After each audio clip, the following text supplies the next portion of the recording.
ഗ്രാമിക ന്യൂസിലേക്ക് സ്വാഗതം. 4 ദിവസങ്ങളിലായി നടന്നുവന്ന കൂത്തുപറമ്പ് വേങ്ങാട് ഉറൂസ് ഉപ്പാവ സമാപിച്ചു.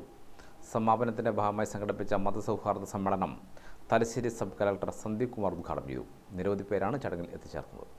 ഹൈദരാബാദ്, ആന്ധ്രാപ്രദേശ്, പൂനെ, മഹാരാഷ്ട്ര, കർണാടക, അഹമ്മദാബാദ്, മധ്യപ്രദേശ് തുടങ്ങി രാജ്യത്തിന്റെ വിവിധ ഭാഗങ്ങളിലുള്ള ദർഗാ ഷരീഫിലെ സൂഫി വാര്യന്മാരും വിശ്വാസികളും ഉൾപ്പെടെ നിരവധി പേരാണ് 4 ദിവസങ്ങളിലായി വേങ്ങാട് ദർഗാ ഷരീഫിൽ നടന്നുവന്ന ഉറൂസെ ഉപ്പാവയിൽ പങ്കെടുത്തത്. സമാപനത്തിന്റെ ഭാഗമായി സംഘടിപ്പിച്ച മതസൗഹാർദ്ദ സമ്മേളനം തലശ്ശേരി സബ് കളക്ടർ സന്ദീപ് കുമാർ ഉദ്ഘാടനം ചെയ്തു.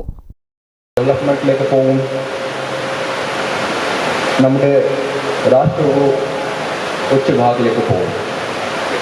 അത് മാത്രമല്ല, നമ്മൾ ഇന്ന് ഇപ്പോൾ എന്ത് ചെയ്യുന്നുണ്ട്, അതിൻ്റെ പ്രഭാവം, അതിൻ്റെ ഇഫക്റ്റ് നമ്മുടെ അടുത്തുള്ള ജനറേഷൻക്ക് ഉണ്ടാവും.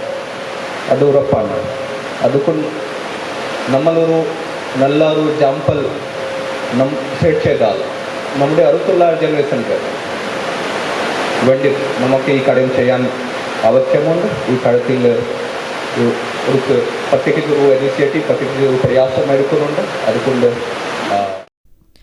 ജാനഷീനെ ഉപ്പാവ മസിഹ സത്താർ ഷാർ ഖാദ്രി അധ്യക്ഷനായി. ഫിലിപ്പ് മമ്പാട് മുഖ്യപ്രഭാഷണം നടത്തി. മട്ടന്നൂർ നഗരസഭാ ചെയർമാൻ ഷാജിദ്, കൂത്തുപറമ്പ് നഗരസഭാ chairperson V Sujatha, Keezhallur panchayat vice president K Anilkumar, father doctor Thomas Kochukarott, T A Ameen Moulavi Muvattupuzha എന്നിവർ വിശിഷ്ടാതിഥികളായിരുന്നു. ലഹരിവിരുദ്ധ ബോധവൽക്കരണ ചിത്രരചനയും നടന്നു. കെ ശശിധരൻ, സംഘാടക സമിതി chairman A T Abdul Azeez Haji, C K Murath, C K Kahab, T K Asgar Ali, N K Madhu, P V Rauf തുടങ്ങിയവർ സംസാരിച്ചു.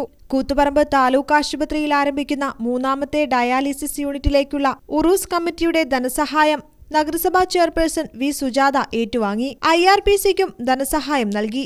വേങ്ങാട് യുവജന വായനശാല ലൈബ്രറിയിലേക്ക് പുസ്തകങ്ങൾ കൈമാറി. വിവിധ മേഖലകളിൽ കഴിവ് തെളിയിച്ചവരെയും SSLC, +2 പരീക്ഷകളിൽ ഉന്നത വിജയം നേടിയവരെയും ചടങ്ങിൽ അനുമോദിച്ചു. തുടർന്ന് അന്നദാനവും നടന്നു. ഗ്രാമിക ന്യൂസ്, കൂത്തുപറമ്പ്.